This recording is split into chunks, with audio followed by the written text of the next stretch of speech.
Hello friends, how are you? Welcome in this channel. Mechanical properties of fluid ह्या चॅप्टरचा आज आपण part number 14 बघणार आहोत. Okay, so students, before that let us revise what we have learn in last video. पाठच्या व्हिडिओमध्ये आपण काय शिकलेलो आहोत त्याला आपण रिवाइज करूया आणि त्याच्यानंतर मग आपण पुढचा भाग घेऊयात. ठीक आहे. सो पाठच्या व्हिडिओमध्ये आपण बघितलं होती capillary action. So let us revise the capillary action. Capillary ॲक्शनमध्ये सुरुवातीला आपण कॅपिलरी ट्यूब म्हणजे काय ते शिकलेलो आहे. आठवतं आहे का तुम्हाला? It is a glass tube which is having very fine bore and open at both end. So such glass tube is called as the capillary tube. ठीक आहे. सो स्टुडंट्स, ह्याच्यानंतर आपण बघितलं होतं कॅपिलॅरिटी. कॅपिलॅरिटी म्हणजे काय? तर ज्यावेळेस ही कॅपिलरी ट्यूब आपण लिक्विडमध्ये इन्सर्ट करतो त्यावेळेस ह्या कॅपिलरी ट्यूबमध्ये लिक्विडचा राईज होतो किंवा लिक्विडचा फॉल होतो. राईट. सो हा जो फिनॉमिना आहे कॅपिलरी ट्यूबमध्ये लिक्विड राईज किंवा फॉल होणं त्यालाच आपण कॅपिलॅरिटी असं म्हणतो. It is the phenomena in which liquid rises or falls in a capillary tube when capillary tube is insert in a liquid. So such phenomena is called as the capillarity. हा भाग देखील आपण बघितलेला आहे. त्याच्यानंतर आपण ह्याचे ॲप्लिकेशन्स बघितले होते बघा. Oil rises up the wick of the lamp. आपण दिव्याचं एक्झाम्पल बघितलं होतं बघा. वात असते दिव्याची आणि तेलामध्ये ती वात ठेवलेली असते. सो ह्या वातीमधून जे तेल आहे ते काय होत असतं? राईज होत असतं आणि त्यामुळे आपला दिवा पेटता राहतो. Cloth racks water. तर पाणी जे आहे ते काय करतं आहे? कपडा शोषून घेत असतं. त्याच्यानंतर water rises up the crevices in a Roxx.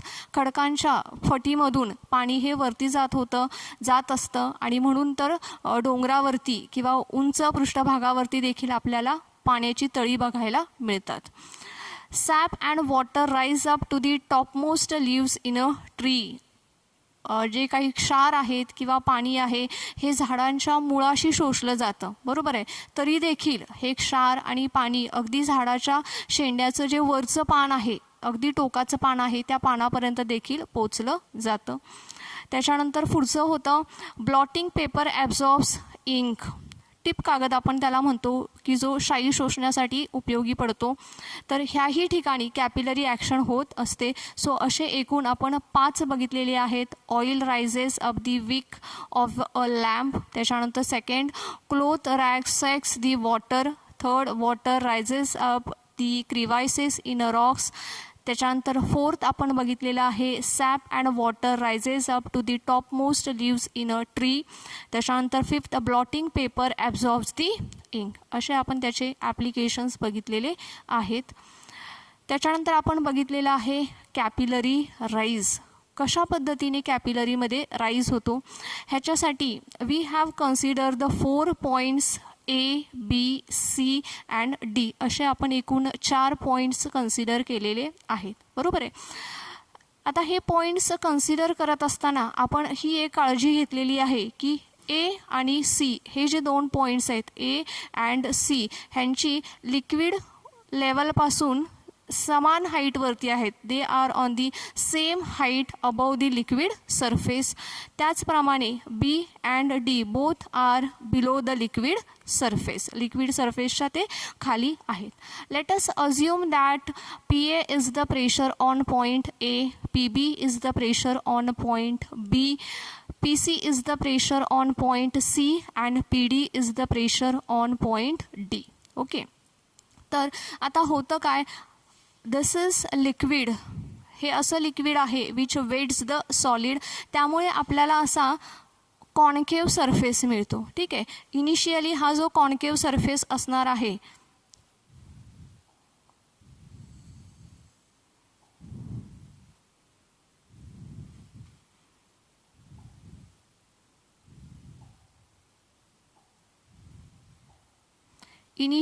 हा जो लिक्विड सरफेस आहे हा असा असणार आहे. बरोबर आहे. ठीक आहे. असा आहे. सो पॉईंट A आणि C they are on the same height above the liquid surface.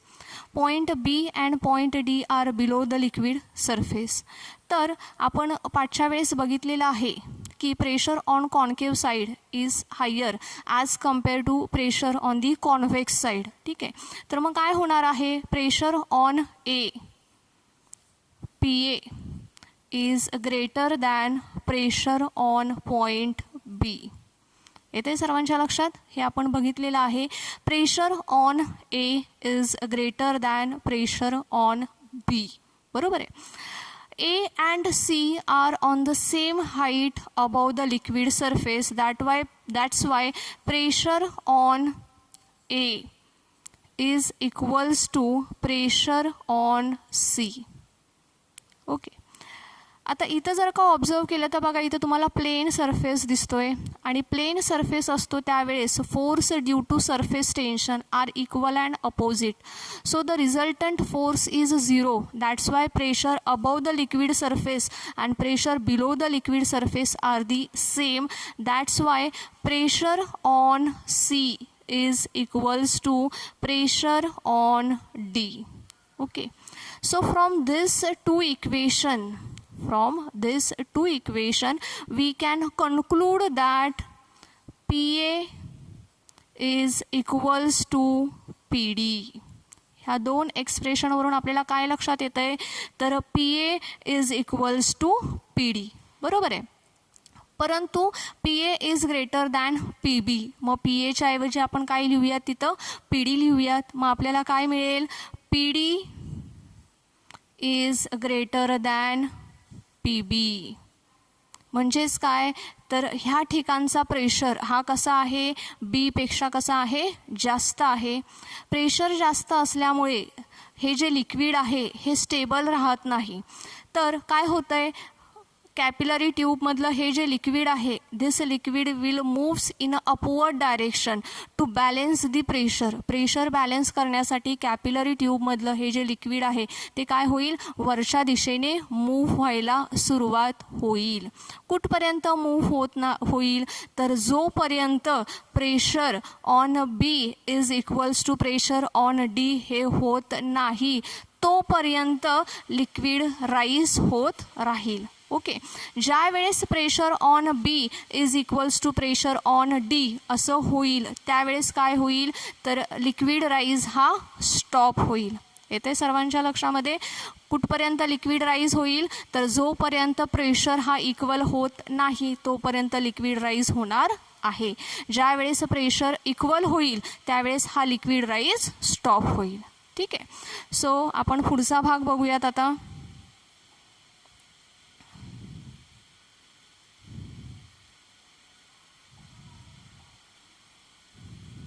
ह्याच्यानंतर आपण बघितलं होतं कॅपिलरी फॉल. बरोबर आहे.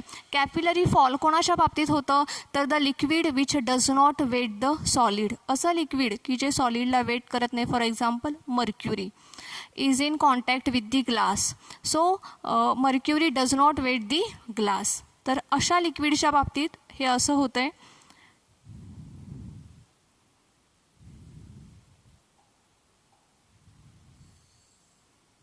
बघा, हे सुरुवातीला लिक्विड असं आहे, आपण कन्सिडर करूया.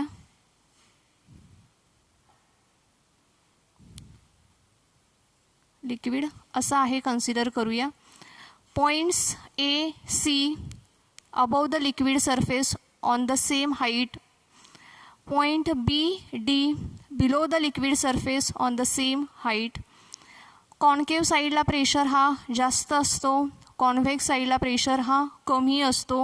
मग आपलं एक्सप्रेशन कसं होईल, तर PB is greater than PA. बरोबर आहे. PB म्हणजे pressure on the point B is greater than the pressure on a point A.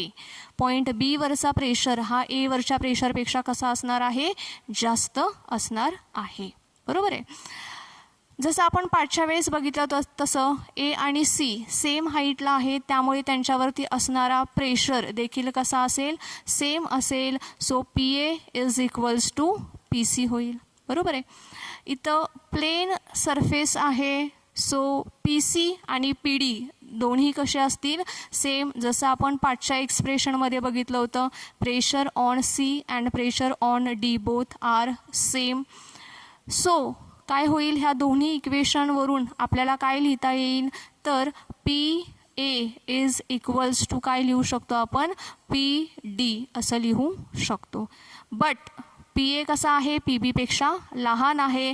That's means P B is greater than P एच्या ऐवजी काय लिहूयात आपण इथे, पी डी लिहूयात. बरोबर आहे. म्हणजे पी बीचा प्रेशर कसा आहे, डीपेक्षा जास्त आहे.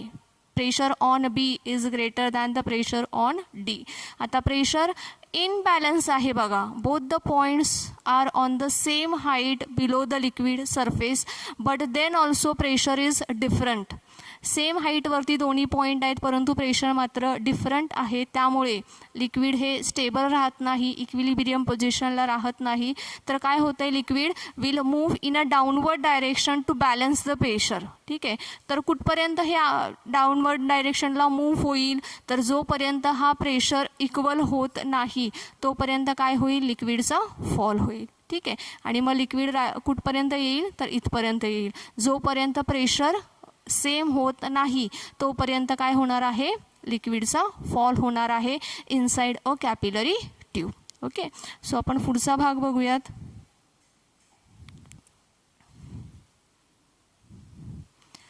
त्याच्यानंतर आपण बघितलं होतं expression for a capillary rise or fall. त्याच्यासाठी आपण एक्सप्रेशन बघितलं होतं. ह्याच्या एकूण 2 मेथड्स आपण बघितल्या होत्या, राईट. पहिली मेथड आहे युजिंग प्रेशर डिफरन्स आणि दुसरी मेथड आहे by using the force. Okay. So पहिल्यांदा आपण काय करूया, युजिंग प्रेशर डिफरन्स ही मेथड बघूया. हा डायग्राम आपण बघितला होता, राईट.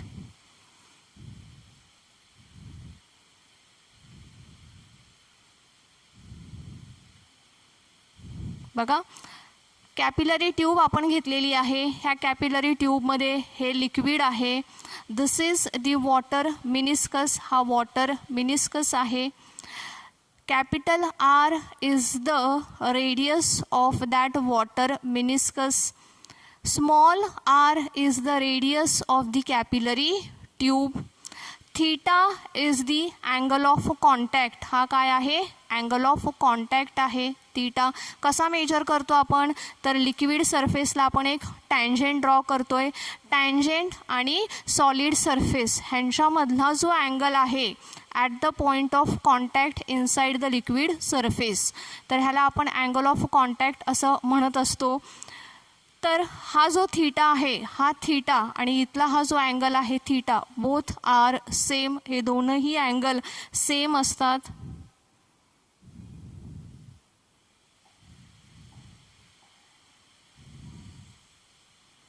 ठीक आहे. तर हा जो अँगल आहे थीटा आणि हा angle theta both are same आहेत. ठीक आहे. तर फॉर्मेशन ऑफ ड्रॉप हे जे आपण एक्सप्रेशन बघितलं होतं त्याच्यामध्ये आपण बघितलं होतं, काय बघितलं होतं आपण फॉर्मेशन ऑफ ड्रॉपमध्ये, तर pressure on a drop is equals to किती होतं, 2T/R. ठीक आहे. So pressure is equals to काय बघितलं होतं आपण, 2T/R. Pressure is equals to 2T/R. But we know that आपण हायस्कूलला पण शिकलेलो आहोत. प्रेशर म्हणजे काय आहे, तर H/ρg. प्रेशरमध्ये काय आहे, H/ρg इज इक्वल्स टू काय होईल मग, 2T/R. बरोबर आहे. आता ह्याच्यामध्ये H म्हणजे काय आहे, हाईट, लिक्विडची हाईट येईल. रो म्हणजे काय, डेन्सिटी, आणि जी म्हणजे काय, तर acceleration due to gravity. Right. So H/ρg is equals to काय मिळाले आपल्याला, 2T/R. बरोबर आहे. Now arc of curvature that is R is equals to काय होईल, तर it is small r upon cos of theta. बरोबर आहे. Arc of curvature that is R is equals to काय आहे, तर small r upon cos of theta. हा आहे. Capital R is equals to काय मिळणार आहे, तर small R upon cos of theta. हा जो अँगल आहे ना, हा अँगल बघा कन्सिडर केलेला आहे. ठीक आहे, आणि ह्याच्यावरून कॅपिटल आरची व्हॅल्यू फाइंड आउट केलेली आहे. इथे 90 अंशाचा कोन होतो, त्याच्यावरून मग cos of theta is equals to काय होईल, मग small R upon capital R होईल. बरोबर आहे. मग कॅपिटल आरची व्हॅल्यू त्याच्यावरून काढलेली आहे, ती मिळालेली आहे small R upon cos of theta. लक्षात येते सर्वांच्या. हा ट्रायंगल आपण कन्सिडर केलेला आहे बघा. हा राईट अँगल ट्रायंगल आहे. इथे 90 अंशाचा कोन होतोय, हा थीटा आहे. So cos of theta is equals to काय होईल, मग small R upon capital R होईल. So small R upon cos theta is equals to काय मिळेल आपल्याला, कॅपिटल आर मिळेल. आता ही जी व्हॅल्यू आहे कॅपिटल आरची, ही जी व्हॅल्यू आहे, ही व्हॅल्यू आपण काय करणार आहोत, तर ह्या ठिकाणी आपल्याला पुटअप करायची आहे. बरोबर आहे. काय होईल मग, काय मिळेल आपल्याला, तर 2t अपॉन काय मिळेल, हा आरच्या ऐवजी काय लिहूयात, small R upon cos of theta. बरोबर आहे. आता कॉस ऑफ थीटा खाली डिवाइड आहे, वरती गेल्यावर तो काय होईल, मल्टिप्लाय होईल. सो मग काय होईल इथं, 2t cos theta upon R. बरोबर आहे. 2t cos theta upon R कोणाच्या इक्वल आहे हे, तर h रो जीच्या इक्वल आहे. Equal to h rho g. बरोबर आहे. कोणाच्या इक्वल आहे हे, तर h रो जीच्या इक्वल आहे. व्हॅल्यू कशाची काढायची आपल्याला, हाईटची. बरोबर आहे. So h is equals to काय होईल, मग h इज इक्वल्स टू काय होईल, रो आणि जी इकडे ह्याला डिवाइड होतील. So 2t cos of theta upon हा आर ऑलरेडी आहे, रो आणि जी हे काय होतील इकडे डिवाइड होतील. Okay. So h is equals to काय मिळाले आपल्याला, 2t cos of theta upon R rho g. बरोबर आहे. काय मिळालं आपल्याला, h is equals to 2t cos of theta upon R rho g. अशी आपल्याला व्हॅल्यू मिळाली आहे कोणाची, तर हाईट, राईजची व्हॅल्यू मिळालेली आहे. आता हा राईज कधी असेल, तर ज्या वेळेस हा अँगल ऑफ कॉन्टॅक्ट थीटा हा ॲक्यूट असेल. ओके. ज्या वेळेस हा अँगल ऑफ कॉन्टॅक्ट थीटा काय असेल, ॲक्यूट असेल, अशा वेळेस आपल्याला काय मिळणार आहे, कॅपिलरीमध्ये राईज मिळणार आहे. ओके. जर का हा थीटा ऑप्ट्यूस असेल, when the angle of contact is obtuse we will get the fall in a capillary tube. आपल्याला काय मिळणार आहे, फॉल मिळणार आहे in a capillary tube. Expression same असेल हे, फक्त जर ॲक्यूट अँगल असेल तर काय असणार आहे, ही राईज असणार आहे, आणि जर का ऑप्ट्यूस अँगल असेल तर हा काय असणार आहे, फॉल असणार आहे. ओके. सो हा भाग देखील आपण बघितलेला आहे.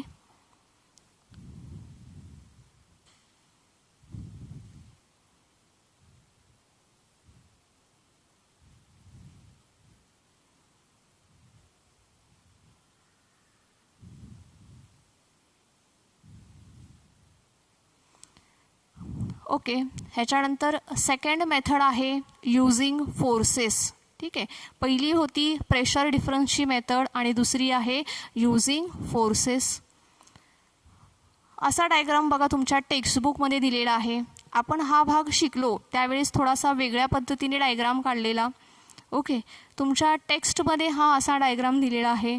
तुम्हाला जो सोपा वाटेल तो डायग्राम तुम्ही रेफर करू शकता. बरोबर आहे. तर काय केलेलं आहे, आपण एका बीकरमध्ये लिक्विड घेतलेला आहे आणि लिक्विडमध्ये कॅपिलरी ट्यूब इन्सर्ट केलेली आहे. आता हा जो भाग तुम्हाला दिसतोय, ठीक आहे, हा कॅपिलरी ट्यूबचा भाग आहे. येते लक्षात, हा काय आहे, कॅपिलरी ट्यूबचा भाग आहे. साईडचं बीकर दाखवलेलं नाही आहे, हे त्याच्यामधलं पाणी आहे निळ्या रंगाचं. ओके. आपण तो जो डायग्राम घेतला होता त्या डायग्राममध्ये बीकर विथ कॅपिलरी ट्यूब घेतलेलं, इथं फक्त कॅपिलरी ट्यूब दिलेली आहे. ठीक आहे. काही हरकत नाही, आपण हा डायग्राम देखील समजून घेऊयात. तर दिस इज वॉटर मिनिस्कस. हा काय आहे? वॉटर मिनिस्कस आहे, बरोबर आहे. काय होतं आहे आता ह्या वॉटर मिनिस्कसमध्ये आपण बघूया.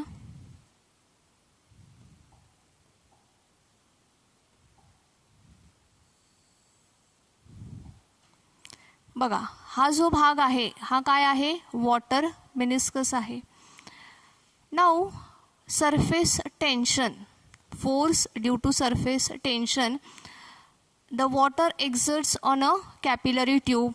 By the Newton's third law, the capillary tube is also exerts force on a water. तर हा जो फोर्स आहे, this is due to surface tension and this is the force due to capillary tube. ठीक आहे. आता हा जो force आहे ह्याला आपण आर म्हणूयात. ठीक आहे. Now this force can be resolved into two components. दोन वेगवेगळ्या कॉम्पोनंटमध्ये आपल्याला हा फोर्स रिझॉल्व करता येतो. एक वर्टिकल कॉम्पोनंट आणि एक horizontal component, right. Vertical component कसा असेल? वर्टिकल कॉम्पोनंट असेल टी कॉस ऑफ थीटा, बरोबर आहे. आणि हॉरिझॉन्टल कॉम्पोनंट कसा असेल? T sine of theta. Vertical कॉम्पोनंटची डायरेक्शन कशी असेल? In upward direction. Horizontal component कसा असेल? In outward direction. Horizontal direction असेल, बाहेरच्या बाजूला असेल. जर का आपण त्याचा रिझल्टंट फोर्स फाइंड आउट केला तर काय होईल? हे जे हॉरिझॉन्टल फोर्स आहे त्याचा मॅग्निट्यूड 0 येईल. का? कारण की हा जो फोर्स आहे कसा आहे? आउटवर्ड डायरेक्शनने आहे आणि त्याची डायरेक्शन एकमेकांशी अपोजिट असल्यामुळे horizontal force this T sine theta get cancelled with each other आणि मग जो हॉरिझॉन्टल रिझल्टंट फोर्स असेल तो काय असेल? 0 असेल. दॅट मीन्स ह्या वॉटर मिनिस्कसवरती ॲक्ट होणारा फक्त एकच फोर्स आहे आणि तो म्हणजे आहे T cos of theta which is in upward direction, right. So total force, पूर्ण वॉटर मिनिस्कसवरती ॲक्ट होणारा total force in a upward direction, त्याला काय म्हणूयात आपण? एफ टी म्हणूयात. Total force in a upward direction काय असेल? तर it is T cos of theta into capillary tube कशी आहे? सर्क्युलर आहे. फोर्स कसा ॲक्ट होतोय? Along the circumference of the capillary tube. So आपण इथे मल्टिप्लाय करणार आहोत 2 पाय आरने, बरोबर आहे. सो ह्याच्यावरती ॲक्ट होणारा अपवर्ड डायरेक्शनचा फोर्स किती आहे? तर T cos of theta into 2 pi R. आता बघा लिक्विड कसं आहे? इक्विलिब्रियम लेवलला आहे. दॅट मीन्स ह्या लिक्विडवरती जसा अपवर्ड डायरेक्शनने फोर्स ॲक्ट होतोय तसाच एक डाऊनवर्ड डायरेक्शनने देखील फोर्स ॲक्ट होत आहे. आणि तो डाऊनवर्ड डायरेक्शनचा फोर्स म्हणजे काय आहे? तर ह्या लिक्विडचं वेट. येते लक्षात? ह्या लिक्विडचं weight which acts in a downward direction. Okay. So weight कसं काढणार मग आपण लिक्विडचं? तर W is equals to weight कसं काढणार? M इंटू G, बरोबर आहे. आता मास म्हणजे काय आहे? तर व्हॉल्यूम इंटू डेन्सिटी. मास म्हणजे काय आहे? Volume into density. ह्याचं व्हॉल्यूम कसं काढणार? तर हा सर्क्युलर भाग आहे त्यामुळे पाय आर स्क्वेअर आणि ह्याची हाईट किती आहे? h आहे. ही जी हाईट आहे ही हाईट किती आहे? h आहे, बरोबर आहे. सो ह्याचं व्हॉल्यूम किती येईल मग? Pi r square h into density that is rho into g. ठीक आहे. So this is what is weight. हे काय झालं? Weight which acts in a downward direction, बरोबर आहे. Now the upward force and downward weight both get balanced to each other. That's why the liquid in a capillary tube is at the stable position. बरोबर आहे. तर मग आपण ह्या दोन्ही इक्वेशनला equate करूयात. काय मिळेल मग आपल्याला? T cos of theta into 2 pi r is equals to काय होईल?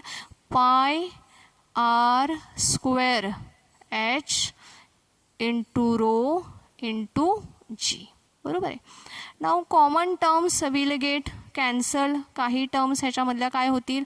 कॅन्सल होतील. For example pi get cancelled with pi, r get cancelled with r आणि एक आर शिल्लक राहील. बरोबर आहे. मग नेक्स्ट स्टेपला आपल्याला व्हॅल्यू कशाची काढायची आहे? हाईटची व्हॅल्यू काढायची आहे. बरोबर आहे. आपल्याला कशाची व्हॅल्यू काढायची आहे? हाईटची. So H is equals to ह्या ज्या टर्म्स आहेत ह्या काय होतील? इकडे डिवाइड होतील. बरोबर आहे. इकडं काय शिल्लक राहिलं आहे? तर 2 T cos of theta divide by इकडे काय शिल्लक राहिले? R rho G. So R rho G. So H is equals to काय मिळालं आहे आपल्याला? 2t cos of theta upon r rho g. So this is the value of rise in a capillary tube. ही कोणाची value झाली? तर capillary राईजची value झालेली आहे. h is equals to 2t cos of theta upon r rho g. ह्याच्यावरून आपल्याला अजून एक value काढता येईल. कोणती? तर सरफेस टेन्शनची व्हॅल्यू काढता येईल. t इज इक्वल्स टू काय होईल? एच आर रो जी इकडे जाईल. H R rho G upon काय होईल? 2 कॉस ऑफ थीटा. बरोबर आहे. टी इज इक्वल्स टू काय होईल? R H rho G upon 2 cos of theta. This is the expression for the surface tension. आपल्याला problem solve करताना हे दोनही फॉर्म्युले उपयोगी पडणार आहेत. ओके. सो हाही भाग आपण शिकलेलो आहोत. ह्याच्यानंतर आपण पुढचा भाग बघूयात.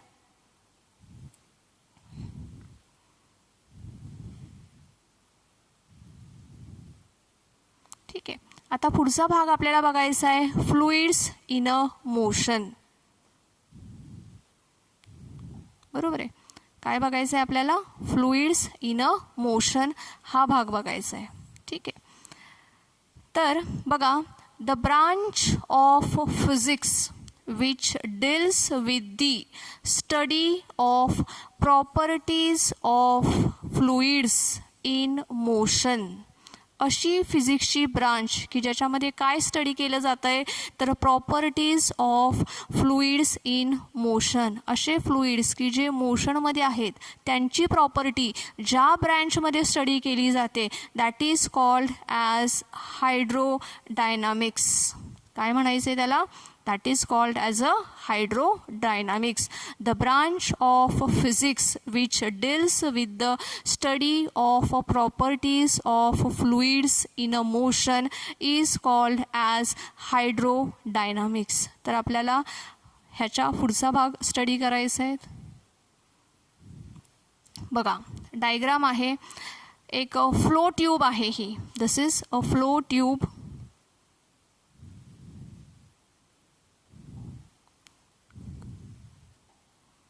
फ्लो ट्यूब आहे. बघा, असा फ्लो चाललेला आहे. ठीक आहे. हा ॲरो म्हणजे काय आहे? त्या फ्लोची डायरेक्शन आहे. ही जी लाईन आहे, अशा लाईन्स तुम्हाला दिसत आहेत.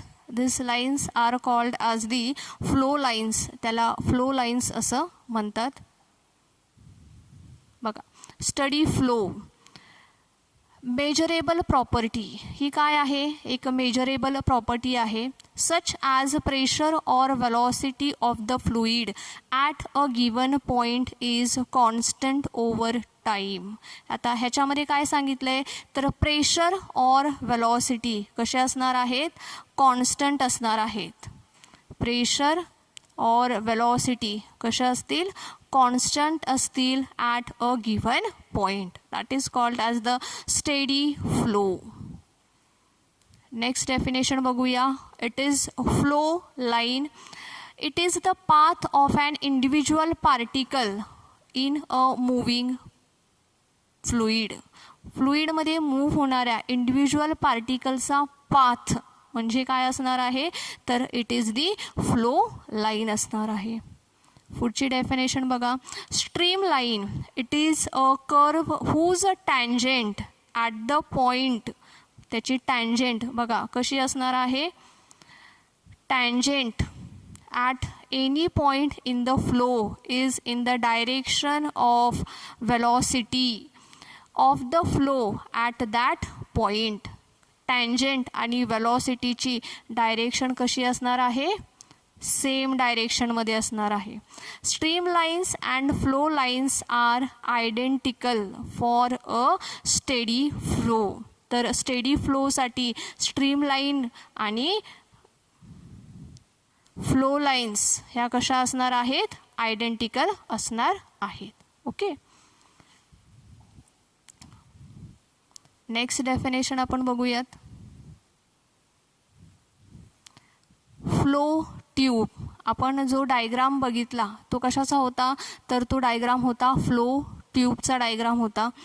It is an imaginary bundle. हा काय आहे, एक इमॅजिनरी बंडल आहे. कशाचा बंडल आहे, तर of flow lines bound by an imaginary wall. Flow लाईन्सचा एक इमॅजिनरी बंडल आहे. For a steady flow, the fluid cannot cross the walls of the flow tube. आणि ह्या ज्या लाईन्स आहेत त्या काय करू शकत नाहीत, ह्या फ्लो ट्यूबच्या वॉल्स क्रॉस करू शकत नाहीत. Fluids in adjacent flow tubes cannot mix. एकमेकामध्ये त्या मिक्स देखील होऊ शकत नाहीत. ओके. त्याच्यानंतर आपल्याला बघायचं आहे लॅमिनर फ्लो और streamline flow. It is a steady flow in which adjacent layers of a fluid moves smoothly over each other as shown in the figures. बघा इथं फिगर्समध्ये लेयर्स दाखवलेले आहेत.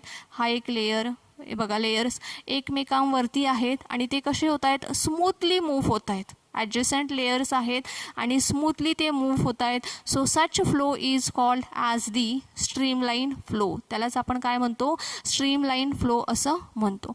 अ steady flow of river can be assume to be a laminar flow. एक steady flow जो आहे, संथ गतीने वाहणारं पाणी, ह्याला आपण काय म्हणू शकतो, लॅमिनर फ्लो असं म्हणू शकतो. ठीक आहे. संथ गतीने वाहणारं पाणी म्हणजेच काय आहे, लॅमिनर फ्लो आहे. बघा त्याच्यानंतर पुढचं आहे turbulent flow. Turbulent flow means it is a flow at a very high flow rate so that there is a no steady flow. असा हाय रेटचा फ्लो आहे की ज्याच्यामध्ये स्टेडीपणा नाही आहे, स्टेडी नाही आहे, संथ नाही आहे ते. And the flow pattern changes continuously. आणि फ्लो पॅटर्न जो आहे त्याचा, जे फ्लुईड आहे वाहण्याचा जो पॅटर्न आहे तो कसा आहे, स्टेडी नाही आहे, कॉन्स्टंट नाही आहे. As shown in the figure, जसं फिगरमध्ये दाखवलेलं आहे त्याप्रमाणे. A flooded river flow or a tap running very fast in a turbulent flow. पूर आल्यानंतर बघा नदीचं पाणी कशा पद्धतीने वाहतं, that is called as the turbulent flow. की जो स्टेडी नाही आहे, प्रत्येक पार्टिकलची वेलॉसिटी कशी आहे, वेगवेगळी आहे. बरोबर आहे. एक्झामसाठी महत्त्वाचं काय आहे, तर एक्झामसाठी महत्त्वाचं आहे स्ट्रीमलाईन फ्लो आणि टर्बलंट फ्लो ह्यांच्यामधलं डिस्टिंग्विश सांगणं. 2 मार्कांसाठी आहे. अतिशय महत्त्वाचा प्रश्न आहे. आपण एक एक पॉईंट डिस्कस करूया. बघा पहिला point, the smooth flow of a fluid with velocity smaller than the certain critical velocity. असा फ्लो की ज्याची वेलॉसिटी कशी आहे, तर क्रिटिकल वेलॉसिटीपेक्षा कशी आहे, कमी आहे. Such flow is called as the laminar flow और स्ट्रीमलाईन फ्लो. डेफिनेशन्स लिहायची आहे थोडक्यात. आता इथे बघा, द इररेग्युलर अँड अनस्टेडी फ्लो. इररेग्युलर आहे आणि अनस्टेडी आहे, स्टेबल नाही आहे. Fluids when it's velocity increases beyond the critical velocity. म्हणजे असा फ्लो की ज्याची वेलॉसिटी कशी आहे, क्रिटिकल वेलॉसिटीपेक्षा जास्त आहे, त्याला आपण काय म्हणणार आहोत, टर्बुलंट फ्लो असं म्हणणार आहोत. सो पहिल्या पॉईंटमध्ये तुम्ही डेफिनेशन लिहू शकता, राईट. सेकंड पॉईंट बघा, in a streamline flow velocity of a fluid at a given point is always constant. प्रत्येक पॉईंटला वेलॉसिटी कशी आहे, कॉन्स्टंट आहे. परंतु इकडे मात्र बघा, in a turbulent flow the velocity of a fluid at any point does not remain constant. परंतु टर्बुलंट फ्लोमध्ये वेलॉसिटी ही कॉन्स्टंट नसते. त्याच्यानंतर थर्ड पॉईंट बघा, two streamlines can never intersect, they are always parallel. दोन स्ट्रीमलाईन फ्लो जर का घेतले तर ते एकमेकांना इंटरसेक्ट करत नाहीत, ते कसे होतात, पॅरलली मूव्ह होतात, एकमेकांना इंटरसेक्ट करत नाहीत. In the turbulent flow at some points the fluid may have rotational motion which gives rise to eddies. परंतु टर्बुलंट फ्लोमध्ये काय होतं, काही ठिकाणी जे पार्टिकल्स आहेत कसे मूव्ह होत आहेत, रोटेशनल मोशनमध्ये मूव्ह होत आहेत. So they gives rise to eddies. Eddies means भोवरा, पाण्यामध्ये भोवरा येतं ना, पाणी असं गोल गोल गोल गोल फिरत राहतं. So that is what is eddies. तर हे कशामुळे होतं आहे, तर वेलॉसिटी जी आहे ती क्रिटिकल वेलॉसिटीपेक्षा जास्त असते त्यामुळे.